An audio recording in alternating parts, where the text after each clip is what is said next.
इस बार बहुत लोगों के माध्यम से ये सुनने में आया है, पता चला है कि जिस तैयारी के साथ कुंभ होना चाहिए था उस तरह की व्यवस्थाएं और तैयारियां नहीं हो पाई हैं। और मैं समझती हूँ बड़े खेद की बात है, क्योंकि उत्तर प्रदेश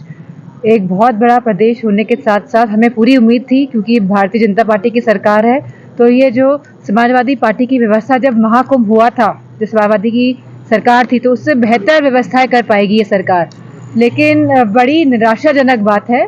कि कुंभ मेले की तैयारी उस ढंग से नहीं हो पाई। अच्छा मैडम, महाकुंभ जो कह रहे हैं इसको तैयारी सरकार के साइड से अपने दावे की जा रहे हैं, बहुत अच्छी तैयारी चल रही है, वहीं जो पोस्टर लग रहे हैं वो विवादित हैं, जैसे कटोगे बटोगे, जैसे इलेक्शन फिर से हुआ, वहाँ पे हिंदू को एक करने की बात कर रही। धार्मिक कार्यक्रम में इस तरह के पोस्टर को किस तरह से देखते हैं? मैं समझती हूँ कि भारतीय जनता पार्टी का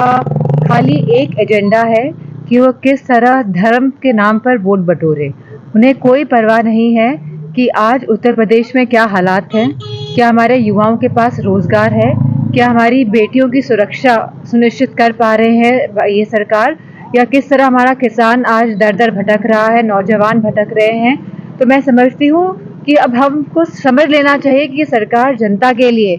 कुछ नहीं करने वाली है और इसी तरह के हथकंडे अपनाते हुए ये वोट बटोरने का कार्य करेगी। सपा सुप्रीमो ने एक ट्वीट किया है कि महाकुंभ में 21 पुल होनी चाहिए थी और 9 पुल, पाटून पुल 9 बनाए हैं और बाकी 9 तो 11 हो गए हैं। क्योंकि राष्ट्रीय अखिलेश यादव जी मुख्यमंत्री थे जब महाकुंभ हुआ था, और जो तैयारियां की गई थी उस समय और जिस पद पे वो थे, वो पूरी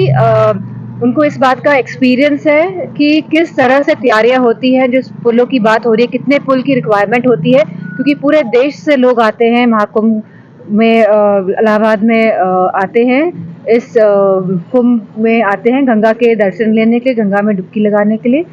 तो जिस तरह की तैयारियां का अनुभव, जिस तरह की तैयारियां होनी चाहिए थी और जिस तरह का अनुभव राष्ट्रीय अध्यक्ष जी अखिलेश जी के पास है, तो मैं समझती हूँ वो अच्छी तरह से समझ रहे हैं कि इस बार की जो तैयारियां हैं वो सही ढंग से नहीं हो पाई। अच्छा, एक आखिरी सवाल मैडम, पार्लियामेंट में जिस तरह का अभी देखने को मिला, हंगामा हुआ, वहाँ धक्का मुक्की वाली राजनीति हुई, FIR दर्ज हुई राहुल गांधी पे, आप पार्लियामेंट सदस्य हैं, आप क्या लग रहा है उस तरह की राजनीति को किस तरह से देखती हूँ? मैं समझती, सबसे पहली बात तो अगर कोई बात हुई थी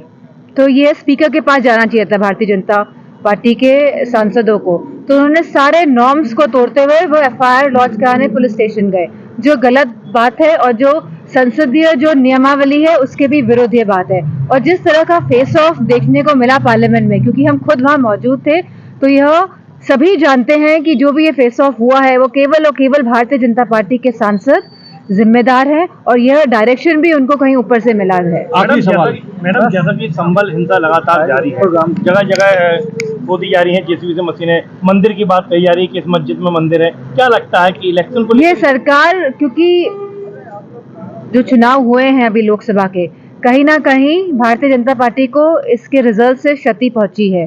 और ये सरकार समझ गई है, भारतीय जनता पार्टी के लोग समझ गए हैं कि अब वोट बटोरने की राजनीति धर्म का मुद्दा बना के करेंगे तो वोट मिलेंगे। लेकिन आज परिस्थितियां बिल्कुल विपरीत हैं। आज हम सब जानते हैं कि किस तरह आज सभी वर्ग के लोग और सभी जाति के और धर्म के लोग आज निराश हैं, हताश हैं, और कोई उन्हें आशा की किरण आज नजर नहीं आ रही है। और मुझे पूरा विश्वास है कि लोग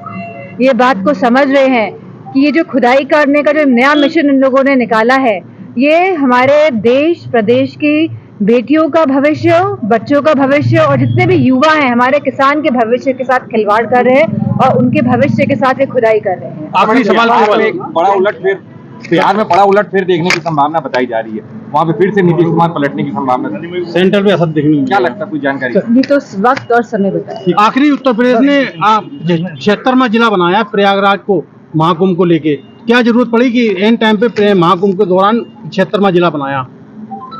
अब ये तो आप मुख्यमंत्री जी से पूछेंगे जिन्होंने बनाया कि उनको क्या जरूरत पड़ गई।